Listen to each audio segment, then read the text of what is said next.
premièrement, donc, en tant que représentant des entreprises, parce qu'effectivement, nous sommes au cœur des utilisateurs, des gens qui doivent respecter un petit peu ce système.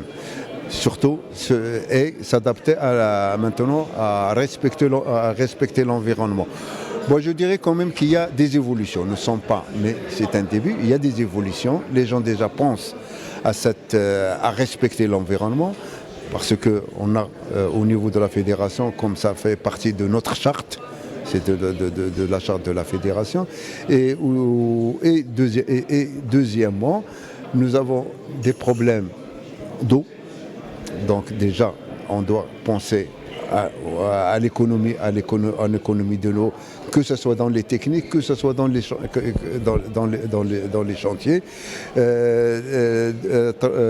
Troisièmement, je parle parce que sur la sensibilisation, parce que aujourd'hui les grands chantiers, même le maître d'ouvrage un petit peu, parce qu'il faut que le maître d'ouvrage aussi de leur côté essaye de faire respecter ces règles de l'environnement, mais il faut de nous aussi, de notre part, déjà au niveau des grands chantiers, des grands projets, ça commence c'est pas un début, même c'est bien avancé.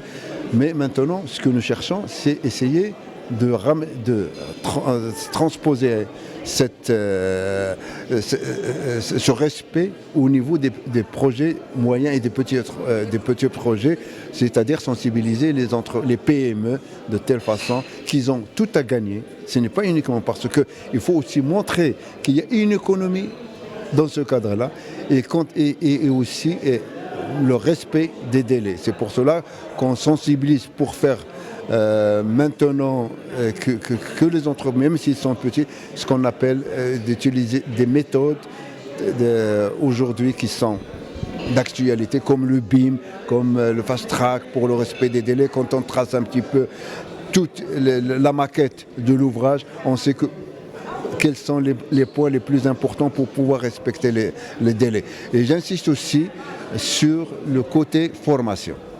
Parce que la formation, aujourd'hui, malheureusement, la formation n'est pas bien suivie, n'est pas bien... surtout, je parle de la formation continue, parce que même pour des ingénieurs, s'il reste de ce qu'il a appris à l'école, les choses évoluent. Les techniciens, donc la formation continue est nécessaire.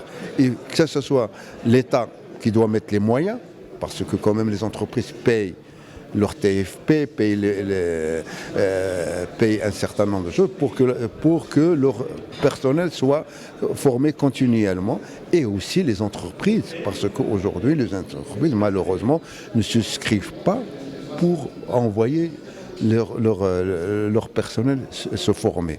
Donc c'est pour cela, voilà, la formation pour moi est très importante si on veut avancer.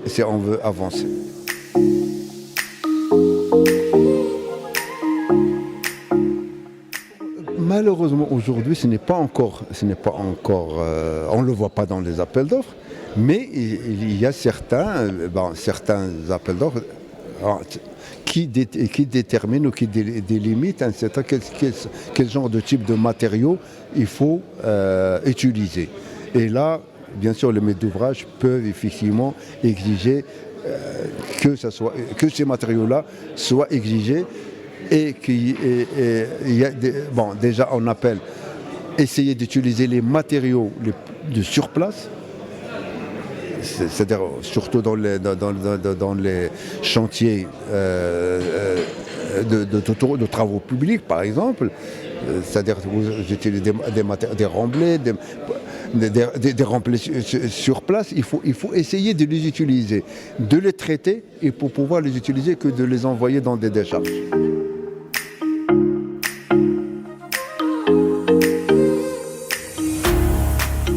Aujourd'hui, tout ce que je peux vous assurer, c'est que dans les appels d'offres, il y a la clause du respect de l'environnement.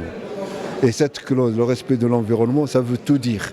Votre chantier doit respecter l'environnement, et dans certaines, surtout les grands projets, vous devrez faire quand même une note technique sur le respect de l'environnement, et vous devrez le respecter. C'est-à-dire on n'a plus les décharges sauvages, c'est-à-dire il faut que ces décharges traitées, qu'il faut réutiliser, peut-être qu'il faut adapter de telle façon à respecter. Par exemple, c'est un exemple que j'ai donné pour pouvoir respecter. On ne peut pas peut-être aussi extraire des matériaux n'importe comment. Aujourd'hui, vous voulez une autorisation pour ouvrir une carrière.